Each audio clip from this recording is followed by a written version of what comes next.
Hi, welcome. Welcome to winter and welcome back. Thank you for your patience during my absence. I was in Israel, which was an experience I will share with you in a moment. But as much as I might have intended to communicate from there, the reality of travel, especially of international travel, is such that there is very little spare time and even less energy to do anything in addition to the official itinerary and program. At least, not on a trip with a mission where it seemed that almost every moment was planned with substantive, compelling, and timely material for study, consideration, and deliberation. Before I elaborate, let us take our first break to breathe, as we do in our usual way, adopting a meditative posture that is both comfortable and alert. I know I have shared with you before, I frequently fall asleep during meditation, much as my intentions are different than that. At any rate, let us find that good place that does feel comfortable for us.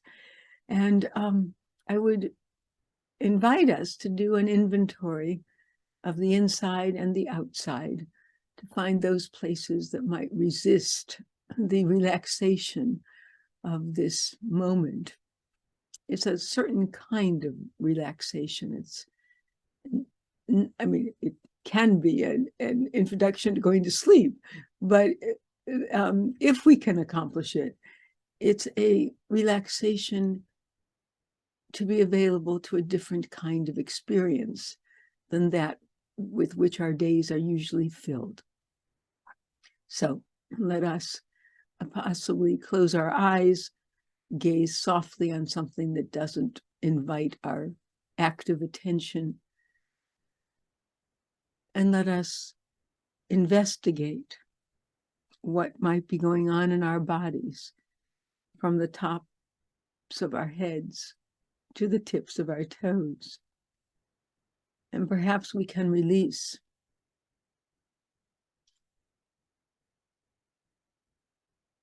I'm thinking whether it's every hair in our head or our scalps or the tops of our heads,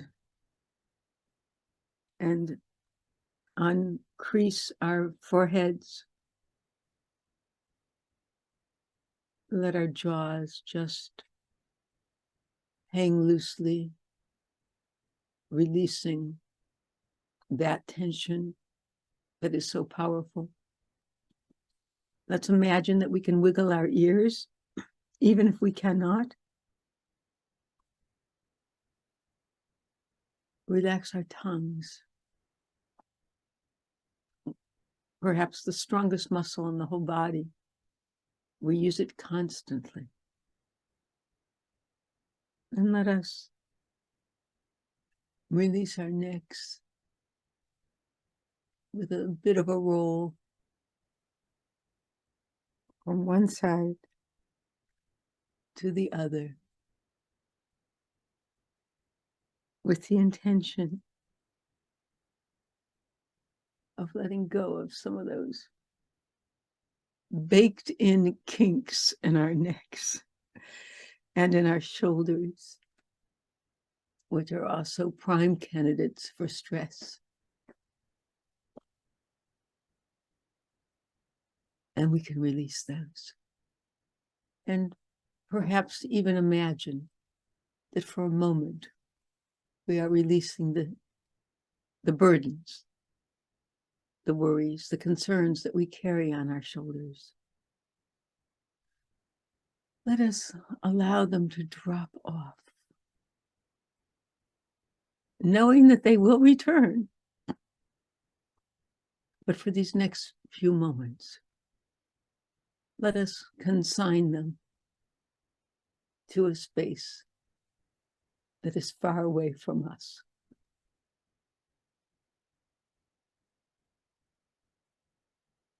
Let us move inside our bodies and try to release our digestive tracts that take so much tension. Release our tummies, our diaphragms. Just let them hang. Just let them be. And likewise, our arms, the tops of our arms, our elbows, our forearms. We might twirl our wrists, wiggle our fingers, and allow them to rest comfortably in our laps. And let us release also our legs, starting from our hips, and then the tops of the legs and our knees that take a lot of punishment. And our lower legs, our calves, our ankles that we can twirl in a similar motion as we twirled our wrist. Excuse me. Wiggle our toes. And let us just take in that first deep cleansing breath.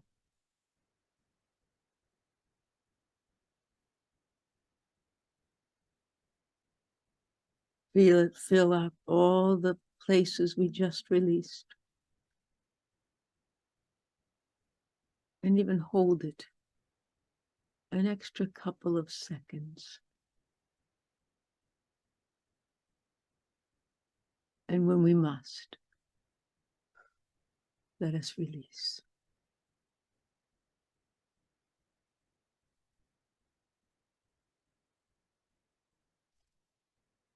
We breathe in again, filling up, thinking just of the breath coming into us and going to all those corners where most of the time we don't pay attention, and lots of time I think we don't take a full breath. I think we breathe very shallowly.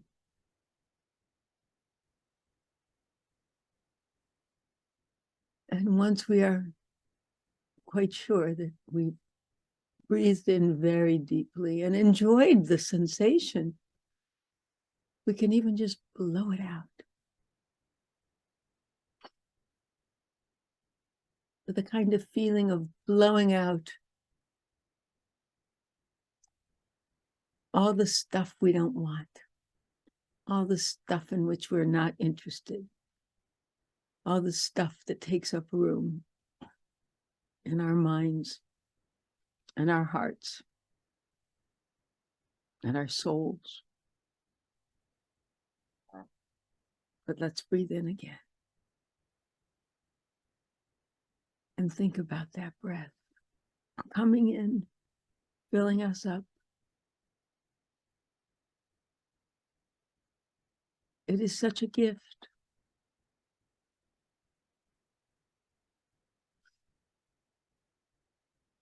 That we can luxuriate in it for a moment, just thinking about the breath, how it fills us, how it feels, where it is touching in our bodies, what it feels like coming in, and then what it feels like going out.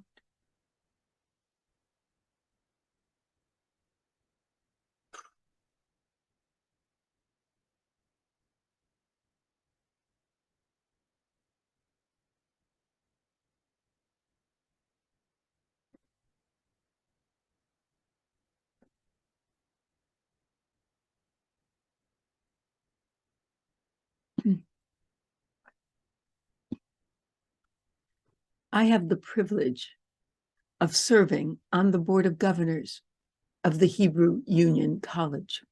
Excuse me, getting over a cold.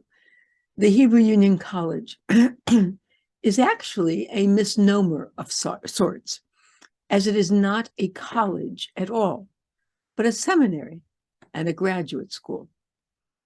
A seminary trains clergy. A medical school trains doctors. A law school trains attorneys. A business school trains businessmen. A seminary, or business people, forgive me, A seminary trains clergy. If a person wanted to become a priest or a minister, that person would go to a Christian seminary. In order to become a rabbi or cantor, one would go to the Hebrew Union College, Jewish Institute of Religion, that is its full name, for the Reform movement, or the Jewish Theological Seminary, which some of you may be familiar with, for the conservative movement, or the Orthodox Union for the Orthodox movement. There are other seminaries in all denominations, but these are probably the best known. At any rate, you may not know that the Hebrew Union College was founded in the state of Ohio in 1875, in Cincinnati, to be exact. In the second half of the 20th century, it added another campus in New York when it merged with the Jewish Institute of Religion in 1950. 4 years later, it added a campus in Los Angeles, and then in 1963, opened the campus in Jerusalem. It has been the practice of the Board of Governors to circulate its board meetings among all 4 of its campuses. This was the first time I was able to attend a Jerusalem board meeting. The Hebrew Union College's campus in Jerusalem was established in part to ensure an open, liberal, inclusive approach to Jewish life in the land of Israel. It actually started as a graduate school, and the person who founded it, Nelson Glick, was an archaeologist.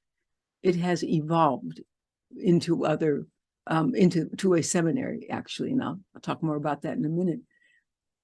For a variety of historical and political reasons, from the outset, the Orthodox establishment hijacked religious life in the state of Israel.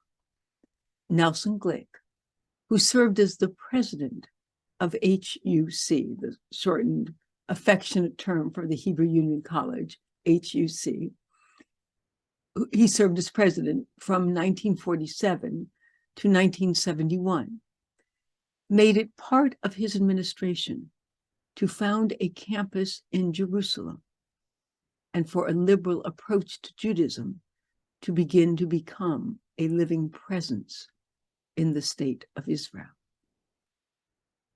Those American Jews who even know about the Jerusalem campus, and there are not that many who do, know that rabbinic and cantorial students go there to study for their first year at the Hebrew Union College. What they may not know, and in fact is a far too well-kept secret, is that the Hebrew Union College has a 4-year rabbinic program for Israelis.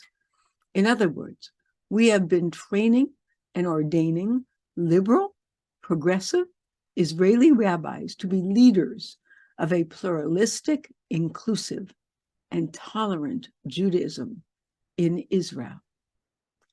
Due to the fact that Judaism in Israel currently means orthodoxy and a right-wing, fairly rigid kind of orthodoxy, most Israelis want nothing to do with Judaism and identify themselves as secular, as having no faith at all. They think of themselves as Israelis, but not Jews, as Jews to them means a repressive and regressive lifestyle which has nothing to do with them or their beliefs or their values.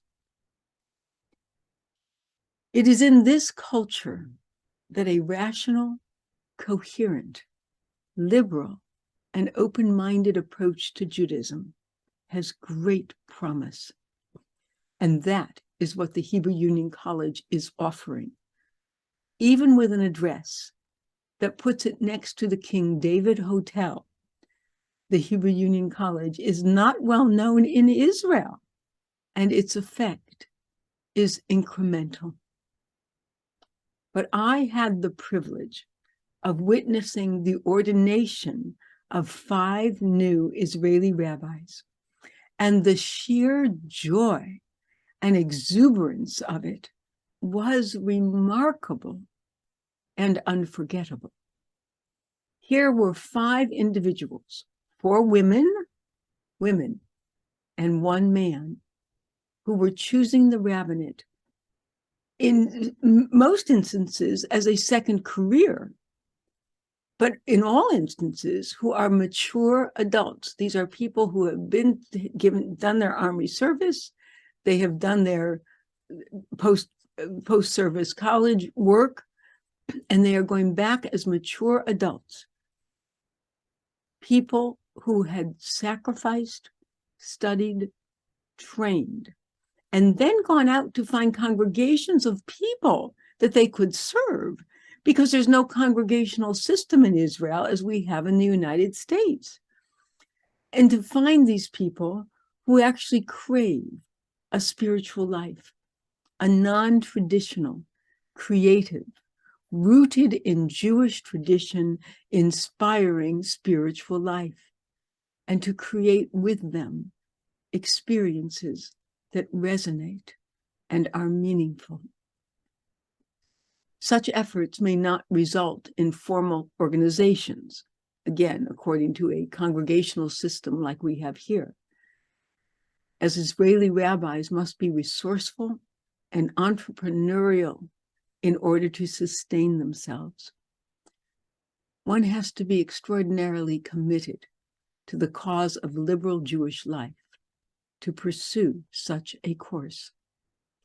The courage, determination, resiliency, and sheer faith that I observed was revelatory. We take for granted in this country what they are seeking to create, and what many citizens don't know that they want and they need. In addition to the rabbinic program, which now boasts 126 Israeli rabbis ordained by HUC, the college, as we also affectionately call it, also graduates pluralistic Jewish educators and pastoral counselors. There is also a program through which Jewish, Muslim, and Christian teachers come together to study, converse, share, and come to know each other as individuals, not as slogans or caricatures. Their broadened perspective, based upon knowing and learning from each other, offers another positive seed from which to grow tolerance, understanding, and a peaceful coexistence, especially in their classrooms, to which they all return. There are other programs offered on the Jerusalem campus, such as an ulpan to teach Hebrew, which is open to Arab, Druze, and Christian students. The college is a remarkable presence of openness, tolerance, pluralism, enlightened discourse, and building for the future. Its potential for impact upon Israeli society and culture is enormous and transformative.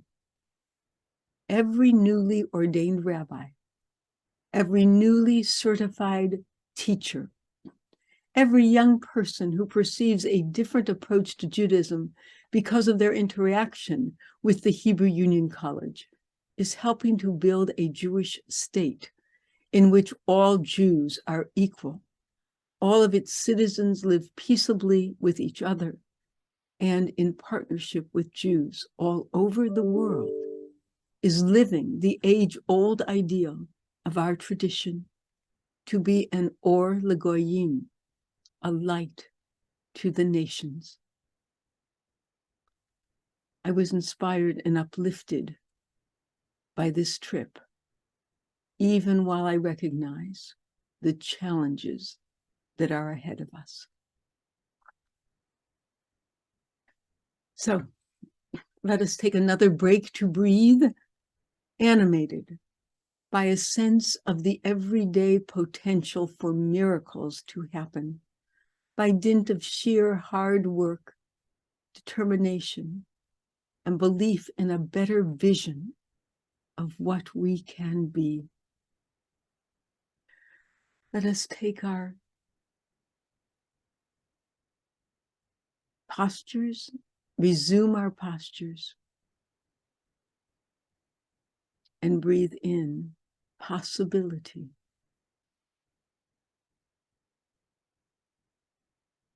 And breathe out close-mindedness. Let us breathe in inclusiveness and breathe out xenophobia,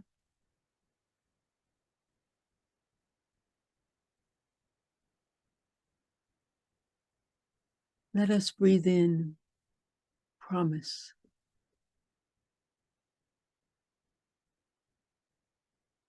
and breathe out a singular way of doing things. Only a singular way of doing things.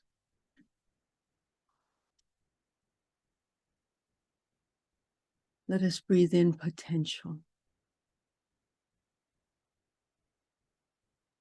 and breathe out a rigid definition of every human being's capacity.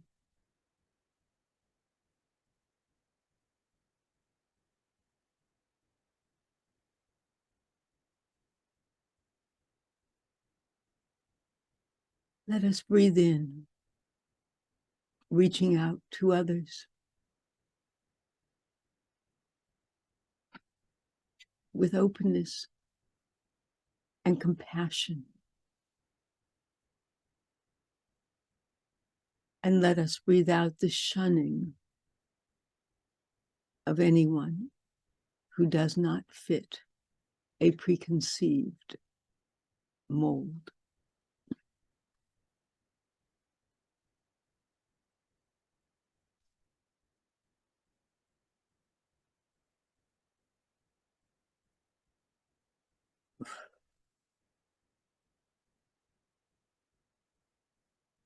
Let us stay with that breath. And hopefully you will do so even once this session is officially concluded. By way of conclusion, and as a prayer for Thanksgiving, I share with you this poem by Mary Oliver entitled Messenger. My work is loving the world. Here the sunflowers, there the hummingbird, equal seekers of sweetness. Here the quickening yeast, there the blue plums. Here the clam deep in the speckled sand. Are my boots old? Is my coat torn? Am I no longer young and still half perfect? Let me keep my mind on what matters, which is my work, which is mostly standing still and learning to be astonished. The phoebe, the delphinium, the sheep in the pasture, and the pasture, which is mostly rejoicing, since all the ingredients are here, which is gratitude, to be given a mind and a heart and these body clothes, a mouth with which to give shouts of joy to the moth and the wren, to the sleepy dug-up clam, telling them all over and over how it is that we live forever. I wish you a Thanksgiving of meaning and of fulfillment. There is so much for us to be grateful for every day. Our Jewish liturgy has a prayer that we recite every day, Moda'ani, Moda'ani. I am grateful to you, God. God bless you. I look forward to next time. Bye-bye.